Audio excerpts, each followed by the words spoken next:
Assalamualaikum warahmatullahi wabarakatuh.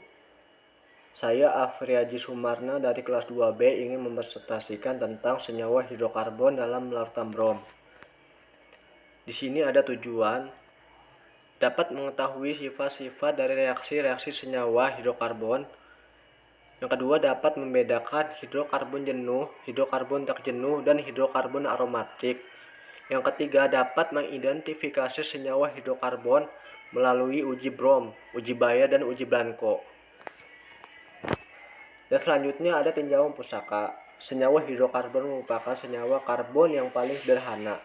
Dari namanya, senyawa hidrokarbon adalah senyawa karbon yang hanya tersusun dari atom karbon.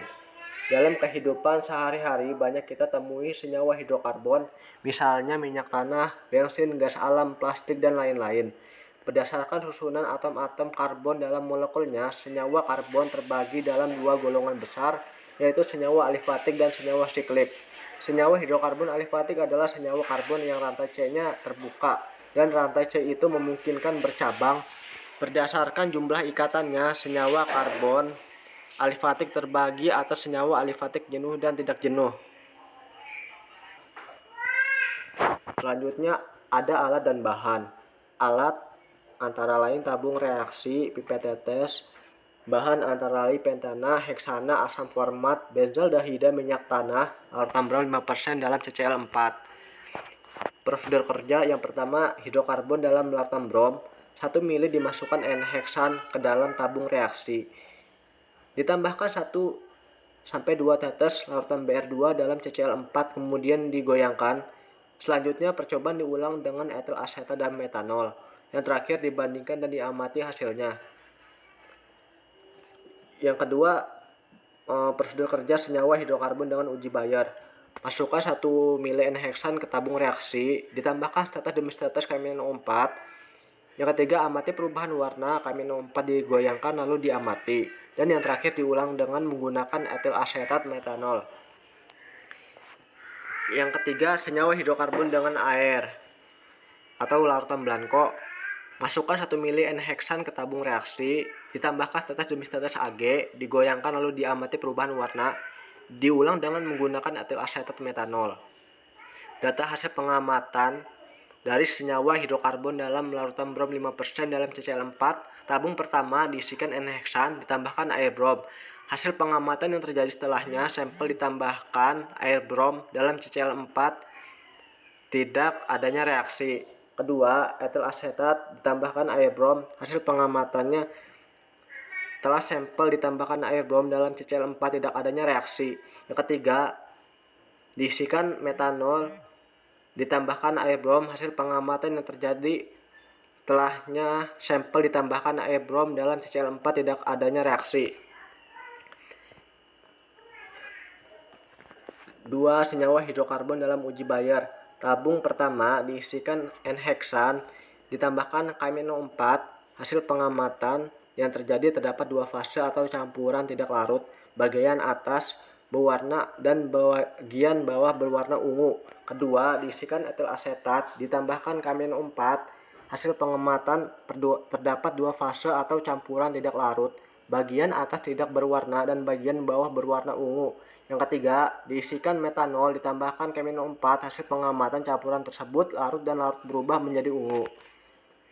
Data hasil pengamatan senyawa hidrokarbon dalam uji Blanco. Tabung pertama diisikan N-heksan, ditambahkan Aquades.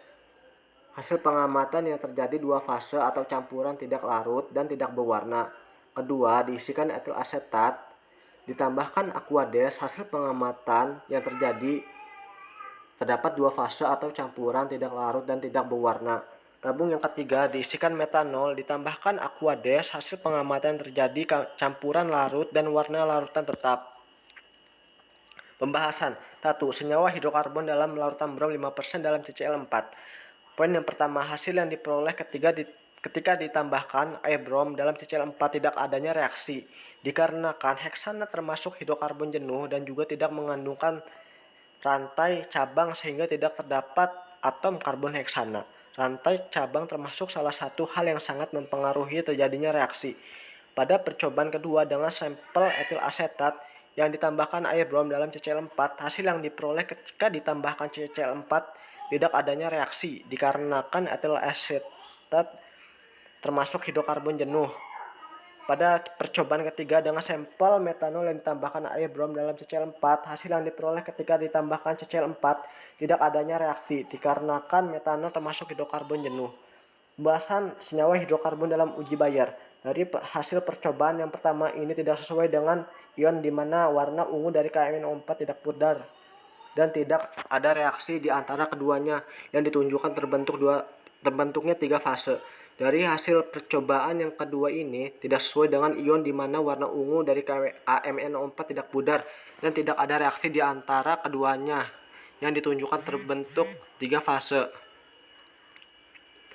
Dari hasil percobaan ketiga yang diperoleh dari hasil uji Bayer ini menunjukkan bahwa terdapat suatu reaksi yang berjalan.